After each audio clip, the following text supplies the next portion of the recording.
ರಾಜೀನಾಮೆ ಕೊಟ್ಟಾಯಿತು. CJP protest ಈಗ ಅಂತ್ಯ ಹೋಗಿದೆ. ಸತತವಾಗಿ 36 ದಿನಗಳಿಂದಲೂ ಕೂಡ ಕಾಕ್ರೋಚ್ ಜನತಾ ಪಾರ್ಟಿ 3 ಪ್ರಮುಖ ಬೇಡಿಕೆಯನ್ನ ಕೇಂದ್ರ ಸರ್ಕಾರದ ಮುಂದಿಟ್ಟು ಹೋರಾಟವನ್ನ ಮಾಡ್ತಾ ಬಂದಿದ್ರು. ಈಗ ಫೈನಲಿ ನಿನ್ನೆಗೆ ಹೋರಾಟ ಅಂತ್ಯ ಆಗಿದೆ. ಕೇಂದ್ರ ಶಿಕ್ಷಣ ಸಚಿವ ಆಗಿದ್ದಂತಹ ಧರ್ಮೇಂದ್ರ ಪ್ರಧಾನ್ ರಾಜೀನಾಮೆ ಕೊಟ್ಟಿದ್ದಾರೆ. ನಾಳೆ ಸಂಸತ್ನಲ್ಲಿ ಕಠಿಣ ಬಿಲ್ ಮಂಡನೆ ಆಗಲಿದೆ. ಬಿಲ್ ರೆಡಿ ಆಗಿದೆ, ನಾಳೆ ಮಂಡನೆ ಆಗಲಿರೋದು ಸಾರ್ವಜನಿಕ ಪರೀಕ್ಷೆಗಳ ತಿದ್ದುಪಡಿ ಇದೆ. ನಾಳೆ ಮಂಡನೆ ಆಗಲಿದೆ ಈ ಬಿಲ್. ಲೋಕಸಭೆಯಲ್ಲಿ ಬಿಲ್ ಮಂಡಿಸಲಿದೆ ಕೇಂದ್ರ. ಪೇಪರ್ ಲೀಕ್ ತಡೆಯೋಕೆ ಕಠಿಣ ಕಾನೂನು ಕ್ರಮವನ್ನ ಜಾರಿಗೊಳಿಸಲಿದೆ ಕೇಂದ್ರ ಸರ್ಕಾರ. ಲೋಕಸಭೆಯಲ್ಲಿ ಬಿಲ್ ಅನ್ನ ಕೇಂದ್ರ ಸರ್ಕಾರ ಮಂಡಿಸಲಿದೆ. ಅದಕ್ಕೆ ಯಾವ ರೀತಿ ವಿಪಕ್ಷದವರು ರಿಯಾಕ್ಷನ್ ಕೊಡ್ತಾರೆ, ಯಾವ ರೀತಿ ಗದ್ದಲ ಗಲಾಟೆಗಳಾಗತ್ತೆ ಅನ್ನುವಂಥದ್ದು ನಾಳೆ ನೋಡಬೇಕು. ಯಾಕಂದ್ರೆ ರಾಹುಲ್ ಗಾಂಧಿ ಅವರು ಕೂಡ ಒಂದಷ್ಟು ಡಿಮ್ಯಾಂಡ್ ಅನ್ನು ಇಟ್ಟಿದ್ದಾರೆ. ಪ್ರಧಾನಿಯವರು ವಿದ್ಯಾರ್ಥಿಗಳ ಬಳಿ ಕ್ಷಮೆಯಾಚನೆ ಮಾಡಬೇಕು ಅಂತ. ಹೊಸ ಶಿಕ್ಷಣ ಸಚಿವರ ನೇಮಕ ಆಗಿದೆ. ಪ್ರಹ್ಲಾದ್ ಜೋಶಿಗೆ ಶಿಕ್ಷಣ ಇಲಾಖೆಯ ಜವಾಬ್ದಾರಿಯನ್ನ ವಹಿಸಲಾಗಿರುವುದು. ಶಿಕ್ಷಣ ಇಲಾಖೆಯಲ್ಲಿ ಸುಧಾರಣೆಗೆ ಜೋಶಿಯವರ ಆಯ್ಕೆಯಾಗಿದೆ. ವಿದ್ಯಾರ್ಥಿಗಳ ಮೇಲೆ ಹಾಕಿದ ಎಫ್ಐಆರ್ ಕೂಡ ರದ್ದು ಮಾಡಲಾಗುತ್ತೆ. ಸರ್ಕಾರದಿಂದ ಗರಿಷ್ಠ ಆರ್ಥಿಕ ನೆರವಿನ ಅಭಯವನ್ನು ಕೂಡ ನೀಡಲಾಗಿದೆ. ಭರವಸೆಗಳನ್ನು ಶೀಘ್ರವೇ ಈಡೇರಿಸುವಂತಹ ಅಭಯವನ್ನ ನಿನ್ನೆ ನಡೆದಂತಹ ಒಂದು ಸಂಧಾನದ ಸಭೆಯಲ್ಲಿ ಜೆಪಿ ನಡ್ಡಾ ಅವರು ಕೊಟ್ಟಿರೋದು. ಸ್ಕ್ರೀನ್ ಅಲ್ಲಿ ನೋಡ್ತಾ ಇದ್ರೆ ನಿನ್ನೆ ಯಾವ ರೀತಿ ಸಿಜೆಪಿಯ ಸದಸ್ಯರು, ಯುವ ಜನತೆ, ಯುವಕರು, ವಿದ್ಯಾರ್ಥಿಗಳು ಯಾವ ರೀತಿ ಸೆಲೆಬ್ರೇಟ್ ಮಾಡಿದ್ರು ಅಂತ. ಅದರ ಜೊತೆಗೆ ಪ್ರಹ್ಲಾದ್ ಜೋಶಿ ಅವರಿಗೆ ಮತ್ತೊಂದು ಜವಾಬ್ದಾರಿ, ಈಗಿರುವಂತಹ ಹುದ್ದೆಯ ಜೊತೆಗೆ ಮತ್ತೊಂದು ಜವಾಬ್ದಾರಿ, ಶಿಕ್ಷಣ ಇಲಾಖೆಯ ಜವಾಬ್ದಾರಿಯನ್ನ ಅವರ ಹೆಗಲಿಗೆ ಹೊರಿಸಿದ್ದಾರೆ ಪ್ರಧಾನಿ ನರೇಂದ್ರ ಮೋದಿ ಅವರು ಹಾಗೂ ಅಮಿತ್ ಶಾ. ಸಾಕಷ್ಟು ಪ್ರತಿಭಟನೆ ಹಿಂಸಾತ್ಮಕ ರೂಪವನ್ನು ತಾಳ್ತಾ ಇದೆ ಅನ್ನುವಂಥ ಹೊತ್ತಲ್ಲೇ ಎಚ್ಚೆತ್ತಂತಹ ಕೇಂದ್ರ ಸರ್ಕಾರ ಏನಿದೆ, ಒಂದು ಪ್ರಧಾನ್ ರಾಜೀನಾಮೆ ಖುದ್ದಾಗಿ ಅವರೇ ಕೊಟ್ಟಿರೋದು. 10 ದಿನಗಳಿಂದಲೂ ಕೂಡ ನನಗೆ ದುಃಖ ಆಗಿದೆ, ನಾನು ನೀಟ್ ಪ್ರಶ್ನೆ ಪತ್ರಿಕೆ ಸೋರಿಕೆಯ ಹೊಣೆಯನ್ನ ಹೊತ್ತು ರಾಜೀನಾಮೆಯನ್ನ ಕೊಡ್ತಾ ಇದ್ದೀನಿ ಅಂತ ಹೇಳಿಕೊಂಡು ಧರ್ಮೇಂದ್ರ ಪ್ರಧಾನ್ ಏನಿದ್ದಾರೆ ಸುದೀರ್ಘ ಪುಟಗಳ ಒಂದು ರಾಜೀನಾಮೆ ಪತ್ರವನ್ನು ಸಲ್ಲಿಕೆ ಮಾಡಿದ್ರು. ರಾಜೀನಾಮೆ ಪತ್ರ ಅಂಗೀಕಾರ ಆಗಿದೆ. ಅದಾದ್ಮೇಲೆ ಈಗ ಪ್ರಹ್ಲಾದ್ ಜೋಶಿಗೆ ಶಿಕ್ಷಣ ಇಲಾಖೆಯ ಹೊಣೆಯನ್ನ ಹೊರಿಸಿದ್ದಾರೆ. ಈಗ ಒಟ್ಟು 3 ಡಿಮ್ಯಾಂಡ್ಗಳನ್ನ, 3 ಮನವಿಗಳನ್ನ ಕೇಂದ್ರ ಸರ್ಕಾರದ ಮುಂದೆ ಸಿಜೆಪಿಗರು ಇಟ್ಟಿದ್ರಲ್ಲ, ಅದರಲ್ಲಿ ಪ್ರಮುಖವಾಗಿ ಧರ್ಮೇಂದ್ರ ಪ್ರಧಾನ್ ಅವರ ರಾಜೀನಾಮೆ ಕೊಟ್ಟಾಯಿತು. ಅದಾದ ಮೇಲೆ ಅವರು ರಾಜೀನಾಮೆ ಕೊಟ್ಟರು ಅಂತ ಹೇಳ್ಕೊಂಡು ನಾವು ಪ್ರತಿಭಟನೆ ಹಿಂಪಡೆಯೋದಿಲ್ಲ, ಇನ್ನೆರಡು ಡಿಮ್ಯಾಂಡ್ ಇದೆ, ಅದನ್ನು ಕೂಡ ನೀವು ಈಡೇರಿಸಬೇಕು ಅಂತ ಹೇಳ್ಕೊಂಡು ಡಿಮ್ಯಾಂಡ್ ಇಟ್ಟಿದ್ರು. ಅದಾದ ಮೇಲೆ 3ನೇ ಸುತ್ತಿನ ಮಾತುಕತೆಯ ಸಂದರ್ಭದಲ್ಲಿ ಜೆಪಿ ನಡ್ಡಾ ಅವರ ಮುಂದಾಳತ್ವದಲ್ಲಿ ಸಭೆ ಆಗುತ್ತೆ, ಚರ್ಚೆ ಆಗುತ್ತೆ. ಆವಾಗ ಇನ್ನುಳಿದ 2 ಅಂದ್ರೆ ಅದರಲ್ಲಿ ಪ್ರಮುಖವಾಗಿ 1 ಕೋಟಿ ಪರಿಹಾರವನ್ನ ನೀಟ್ ಪ್ರಶ್ನೆ ಪತ್ರಿಕೆ ಸೋರಿಕೆ ಆದ್ಮೇಲೆ ಆತ್ಮಹತ್ಯೆ ಮಾಡಿಕೊಂಡಂತಹ ವಿದ್ಯಾರ್ಥಿಗಳ ಕುಟುಂಬಕ್ಕೆ ಕೊಡಬೇಕು ಪರಿಹಾರದ ರೂಪದಲ್ಲಿ ಅಂತ ಹೇಳಿದ್ರು. ಅದಕ್ಕೆ ಯಾವ ರೀತಿ ಎಷ್ಟು ದುಡ್ಡು ಕೊಡಕ್ಕಾಗತ್ತೆ ಅಷ್ಟನ್ನ ಕೊಡ್ತೀವಿ ಅಂತ ಹೇಳಿದ್ದಾರೆ. ಸಿಜೆಪಿ ವಕ್ತಾರರ ಜೊತೆಗೆ ನಿನ್ನೆ ಕೇಂದ್ರ ಸಚಿವ ಜೆಪಿ ನಡ್ಡಾ ನಡೆಸಿದ ಸಂಧಾನ ಸಕ್ಸಸ್ ಆಗಿದೆ. ಸಭೆಯ ಬಳಿಕ ಸಿಜೆಪಿ ವಕ್ತಾರ ಸೌರಭ್ ಮತ್ತು ಕೇಂದ್ರ ಸಚಿವ ನಡ್ಡಾ ಮಾತನಾಡಿದ್ರು.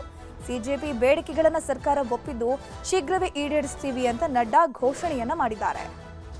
On that note, the Cockroach Janata Party declares that we withdraw the agitation in good faith and understanding that the agreed upon terms will be executed within the agreed upon timelines. On that note, ये जो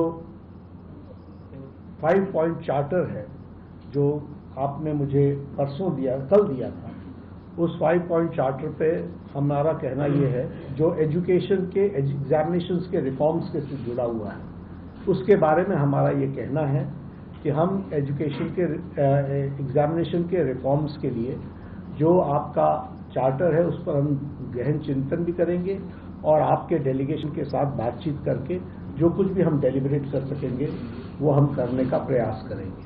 तो ये इनकी demands थी. मेरे ख्याल से इन्होंने जो डिमांड रखी थी उन सबको सरकार ने सहानुभूतिपूर्वक माना भी है और एक्सेप्ट भी किया है. मेरा निवेदन है कि आप सबसे कि हमारे जो आंदोलन करने वाले हैं वो अपने एजिटेशन को विड्रॉ करें और पीसफुली हम सब लोग आगे बढ़े, ऐसा मेरा निवेदन है. 36 ದಿನಗಳ ವಿದ್ಯಾರ್ಥಿಗಳ ಹೋರಾಟ ಅಂತ್ಯವಾಗಿದೆ. ಮೆಟ್ರೋ ಸ್ಟೇಷನ್ಗಳನ್ನು ಬಂದ್ ಮಾಡಲಾಗಿತ್ತು, ಮೆಟ್ರೋ ಓಪನ್ ಆಗಿದೆ. ಸಹಜ ಸ್ಥಿತಿಗೆ ಮರಳಿದೆ ನವದೆಹಲಿಯ ಜಂತರ್ ಮಂತರ್. ಜಂತರ್ ಮಂತರ್ನಿಂದ ವಿದ್ಯಾರ್ಥಿಗಳೆಲ್ಲರೂ ಕೂಡ ತಮ್ಮ ತಮ್ಮ ಊರುಗಳತ್ತ ಹೊರಟಿದ್ದಾರೆ. ಅದಾದ್ಮೇಲೆ ಪ್ರತಿಭಟನೆಗೆ ಬಳಕೆ ಮಾಡಿದಂತಹ ಮೈದಾನ ಇದೆಯಲ್ಲ, ಆ ಮೈದಾನವನ್ನು ತಾವೇ ಸ್ವಚ್ಛಗೊಳಿಸಿದ್ದಾರೆ ವಿದ್ಯಾರ್ಥಿಗಳು.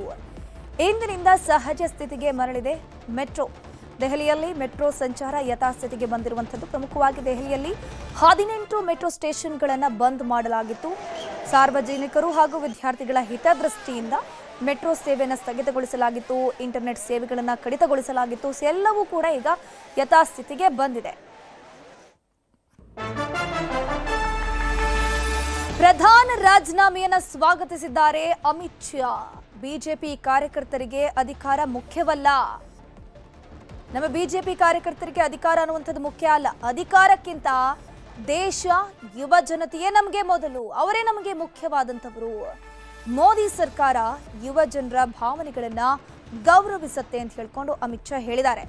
ಪೇಪರ್ ಲೀಕ್ ದಂಧೆಯ ವಿರುದ್ಧ ಕ್ರಮ ಕೈಗೊಳ್ತೀವಿ, ಶಿಕ್ಷಣ ಕ್ಷೇತ್ರದ ಸುಧಾರಣೆಗೆ ಬದ್ಧ ಅಂತ ಹೇಳ್ಕೊಂಡು ಅಮಿತ್ ಶಾ ಪೋಸ್ಟ್ ಅನ್ನ ಹಾಕಿದ್ದಾರೆ. ಅಮಿತ್ ಶಾ ಅವರು ಕೂಡ ಇದಕ್ಕೆ ರಿಯಾಕ್ಷನ್ ಕೊಟ್ಟಿದ್ದಾರೆ. ಅವರ ರಾಜೀನಾಮೆ ಕೊಟ್ಟಿದ್ದಾರೆ. ಹೌದು, ನಮಗೆ ಇಲ್ಲಿ ಬಿಜೆಪಿಗರಿಗೆ ಒಂದು ಹುದ್ದೆಗಿಂತ ಯುವ ಜನತೆ ಮುಖ್ಯ, ಯುವ ಜನರು ಮುಖ್ಯ, ದೇಶದ ಅಭಿವೃದ್ಧಿ ಮುಖ್ಯ. ಸರ್ಕಾರ ಯುವ ಜನರ ಭಾವನೆಗಳನ್ನು ಗೌರವಿಸುತ್ತೆ. ಭಾವನೆಗಳನ್ನು ಗೌರವಿಸಿ ಇವತ್ತು ರಾಜೀನಾಮೆಯನ್ನು ಪಡ್ಕೊಂಡಿರೋದು. ಸುಧಾರಣೆಗೆ ನಾವು ಬದ್ಧ, ಶಿಕ್ಷಣ ಇಲಾಖೆಯಲ್ಲಿ ಡೆವಲಪ್ಮೆಂಟ್ ಮಾಡೋದಕ್ಕೆ ನಾವು ಸಿದ್ಧರಿದ್ದೀವಿ ಅಂತ ಹೇಳಿಕೊಂಡು ಅಮಿತ್ ಶಾ ಹೇಳಿದ್ದಾರೆ. ಇದ್ರ ಬಗ್ಗೆ ಹೆಚ್ಚಿನ ಮಾಹಿತಿ ನೀಡ್ತಾ ಹೋಗ್ತಾರೆ ನಮ್ಮ ನ್ಯೂಸ್ ಎಡಿಟರ್ ಆಗಿರುವಂತಹ ರಮೇಶ್ ಕುಮಾರ್. ನೇರ ಸಂಪರ್ಕದಲ್ಲಿ ಜಾಯಿನ್ ಆಗಿದ್ದಾರೆ. ರಮೇಶ್, ಫೈನಲಿ 36 ದಿನಗಳ ಹೋರಾಟ ನಿನ್ನೆಗೆ ಅಂತ್ಯ ಆಗಿದೆ. ನಿನ್ನೆ JP ನಡ್ಡಾ ಅವರ ಮುಂದಾಳತ್ವದಲ್ಲಿ ಸಭೆಯಾಗತ್ತೆ, ಚರ್ಚೆಗಳಾಗತ್ತೆ. ಏನೆಲ್ಲ ಭರವಸೆಗಳನ್ನ ಕೊಟ್ಟಿದ್ದಾರೆ, ಮತ್ತೆ ನಾಳೆಯ ಬಿಲ್ನ ಪ್ರಮುಖ ಅಂಶಗಳು ಏನೇನು ಅಂತ?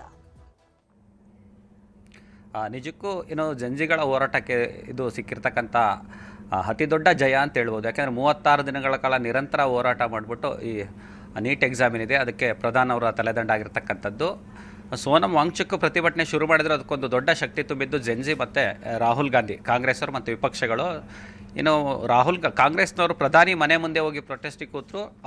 ಅದು ಒಂದು ದೊಡ್ಡ ಟ್ವಿಸ್ಟ್ ಇತ್ತು ಈ ಹೋರಾಟಕ್ಕೆ. ಪ್ರಧಾನ್ ರಾಜೀನಾಮೆ ಕೊಡಲೇಬೇಕು ಅಂತಕ್ಕಂಥದ್ದು ಅತಿ ದೊಡ್ಡ ಒಂದು ರೀತಿ ಜನಾಂದೋಲನ ಆಗಿ ರೂಪುಗೊಳ್ತು. ಅದಾದ ನಂತರ ಕೇಂದ್ರ ಸರ್ಕಾರ ಎಲ್ಲ ಒಂದು ರೀತಿ ಪ್ರಧಾನ್ ಅವರ ರಾಜೀನಾಮೆಯನ್ನೇ ಪಡೆಯೋದಕ್ಕೆ ಚಾನ್ಸೇ ಇಲ್ಲ ಆ ಥರ ಬಿಹೇವ್ ಮಾಡ್ತವೆ. ಸಂಸತ್ನಲ್ಲಿ ಹೊರಗು ಮತ್ತು ಒಳಗಡೆ ವಿಪಕ್ಷಗಳು ಮತ್ತು ಜಂತರ್ ಮಂತರಲ್ಲಿ ಸಾಕಷ್ಟು ಕಡೆ ಪ್ರೊಟೆಸ್ಟ್ ಆದರೂ ಕೂಡ ಪ್ರಧಾನ್ ರಾಜೀನಾಮೆಯನ್ನು ಪಡಿತೇವೆ ಅಂತಕ್ಕಂಥ ಒಂದು ಸಣ್ಣ ಸುಳಿವು ಕೂಡ ಇರಲಿಲ್ಲ. ನಿನ್ನೆ ದಿಢೀರಂತ ಸುಮಾರು 2 ಗಂಟೆ 18 ನಿಮಿಷಕ್ಕೆ ಧರ್ಮೇಂದ್ರ ಪ್ರಧಾನ್ ಒಂದು ಪೋಸ್ಟ್ ಮಾಡ್ತಕ್ಕಂಥದ್ದು ರಾಜೀನಾಮೆ ಪತ್ರವನ್ನು. ಪ್ರಧಾನಿಯವರು ರಾಜೀನಾಮೆ ಪತ್ರ ಸಲ್ಲಿಸಿ ಮತ್ತು ವಿದ್ಯಾರ್ಥಿಗಳನ್ನ ಉದ್ದೇಶಿಸಿ ಒಂದು ಸುದೀರ್ಘ ಪತ್ರವನ್ನು ಬರೆದಿದ್ರು. ಅದರಲ್ಲಿ ಹೇಳ್ತಾ ಇದ್ರು, ನಾನು ರಾಜೀನಾಮೆ ಕೊಟ್ಟಿದ್ದೀನಿ, ನನಗೆ ವಿದ್ಯಾರ್ಥಿಗಳ ಹಿತ ಮುಖ್ಯ, ಹಾಗಾಗಿ ನನಗೆ ಹುದ್ದೆಗಿಂತ ಅಂತ. ಸೊ BJP ಅವರು ಸ್ಟ್ಯಾಂಡರ್ಡ್ ಆಗಿ ಒಂದು ರೆಡಿಮೇಡ್ ಸ್ಟೇಟ್ಮೆಂಟ್ ಥರ ಇದೇ ಸ್ಟೇಟ್ಮೆಂಟ್ ಹೇಳಿದ್ರಲ್ಲ, ವಿದ್ಯಾರ್ಥಿಗಳ ಭವಿಷ್ಯ ಮುಖ್ಯ, ನಮಗೆ ಹುದ್ದೆ ಮುಖ್ಯ ಅಲ್ಲ, ಹಾಗಾಗಿ ರಾಜೀನಾಮೆ ಕೊಟ್ಟಿದ್ರಂತ. ಅದು ರೆಡಿಮೇಡ್ ಸ್ಟೇಟ್ಮೆಂಟ್ ಥರ ಇದೆ. ಕಾಂಗ್ರೆಸ್ ಅವರು ಕೂಡ ಪ್ರಧಾನ ರಾಜೀನಾಮೆ ಕೊಟ್ಟಾಯಿತು, ಉಳಿದ ಏನೇನು ಬೇಡಿಕೆಗಳಿದೆ ಅದನ್ನು ಡಿಮ್ಯಾಂಡ್ನ ಫುಲ್ಫಿಲ್ ಮಾಡಬೇಕು ಅಂತ ಹೇಳಿದ್ರು. ಅದು ಕೂಡ ನಿನ್ನೆ ಆಲ್ಮೋಸ್ಟ್ ಮುಗಿದೋಗಿದೆ. ಮೃತ ವಿದ್ಯಾರ್ಥಿಗಳು ಏನಿದ್ರು 1 ಕೋಟಿ ರೂಪಾಯಿ ಕೇಳಿದ್ರು, ಅವರ ಫ್ಯಾಮಿಲಿಗೆ 1 ಕೋಟಿ ಕೊಡಿ ಅಂತ. ಅದು ಗರಿಷ್ಠ ಮೊತ್ತ ಕೊಡ್ತೀವಿ ಅಂತ ಹೇಳಿದ್ರೆ, ಎಕ್ಸಾಕ್ಟಾಗಿ ಎಷ್ಟು ಅಂತ ಹೇಳಿಲ್ಲ. ಮತ್ತು ಕೇಸ್ಗಳನ್ನ ವಾಪಸ್ ಪಡಿಬೇಕು ಅಂತ ಹೇಳಿದರೆ ವಾಪಸ್ ತಗೊಳ್ತೀವಿ ಅಂತ ಹೇಳಿದ್ದಾರೆ. ಹಾಗಾಗಿ ಆಲ್ಮೋಸ್ಟ್ ಅಲ್ಲಿ ಮುಗ್ದಂಗಾಗಿದೆ. ಇಲ್ಲಿ ಪ್ರಮುಖವಾಗಿ ಒಂದು ವಿಷಯ ನೆನ್ಪಿಟ್ಕೋಬೇಕಾಗುತ್ತೆ, ಶಾಂತಿಯುತವಾಗಿ ಯಾರ್ಯಾರು ಪ್ರತಿಭಟನೆ ಮಾಡಿದ್ರು ಅವರ ಮೇಲಿನ ಕೇಸ್ಗಳನ್ನ ಕೈ ಬಿಡ್ತೀವಿ ಅಂತ ಹೇಳಿದರೆ.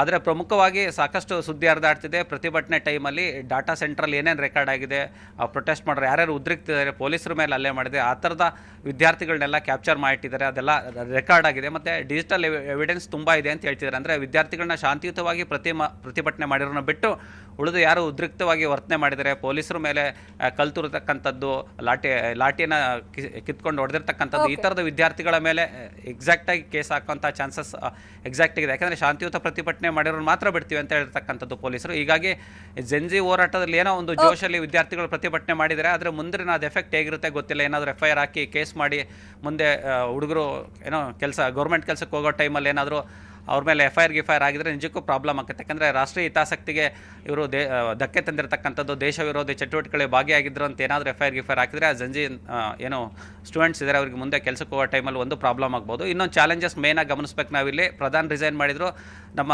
ಪ್ರಹ್ಲಾದ್ ಜೋಶಿ ಅವರಿಗೆ ಮಿನಿಸ್ಟ್ರಿಯನ್ನು ಕೊಟ್ಟಿದ್ದಾರೆ. ಇಲ್ಲಿ ಕೇವಲ ನಾವು ನೀಟು ಮತ್ತು JEE ಎಕ್ಸಾಮ್ ನೋಡೋದಷ್ಟೇ ಅಲ್ಲ, ಪ್ರಮುಖವಾಗಿ ನಾವು ಇಡೀ ಶಿಕ್ಷಣ ವ್ಯವಸ್ಥೆಯ ಸುಧಾರಣೆಯನ್ನು ನೋಡಬೇಕು. ಇವತ್ತಿನ ಯೂನಿವರ್ಸಿಟಿಗಳಲ್ಲಿ ಯಾವ ಮಟ್ಟಕ್ಕಿದೆ ಅಂದರೆ ಕ್ವಶನ್ ಪೇಪರ್ ಇವತ್ತಿಗೂ ಕೂಡ ಲೀಕ್ ಆಗ್ತದೆ. ಬೆಂಗಳೂರಿನಂಥ ಕೋರ್ ಕೋರಮಂಗಲ ಅಥವಾ ಮಹಾಲಕ್ಷ್ಮಿ ಲೇಔಟಲ್ಲಿ ಇವತ್ತು ಕೂಡ ನಿಮಗೆ ಡಿಗ್ರಿ PG ಮಾಸ್ ಕಾರ್ಡ್ಗಳು ಇವತ್ತು ಕೂಡ ಫೇಕ್ ಮಾಸ್ ಕಾರ್ಡ್ಗಳನ್ನ ಪೊಲೀಸರು ರೈಡ್ ಮಾಡ್ತಾ ಇದ್ದಾರೆ. ಏನು ಲೊಕೇಶನ್ ಒಂದು ಚೇಂಜ್ ಆಗ್ತಾ ಬಿಟ್ಟರೆ ಆ ದಂಧೆ ಕಂಟಿನ್ಯೂಸ್ ಆಗೇ ಇದೆ.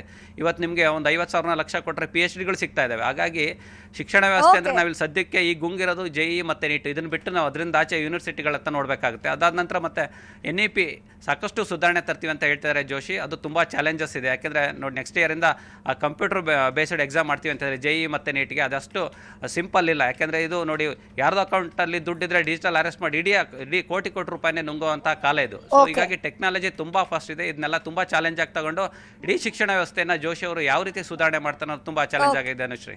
ಥ್ಯಾಂಕ್ ಯು ರಮೇಶ್ ತಮ್ಮೆಲ್ಲ ಮಾಹಿತಿಗಾಗಿ.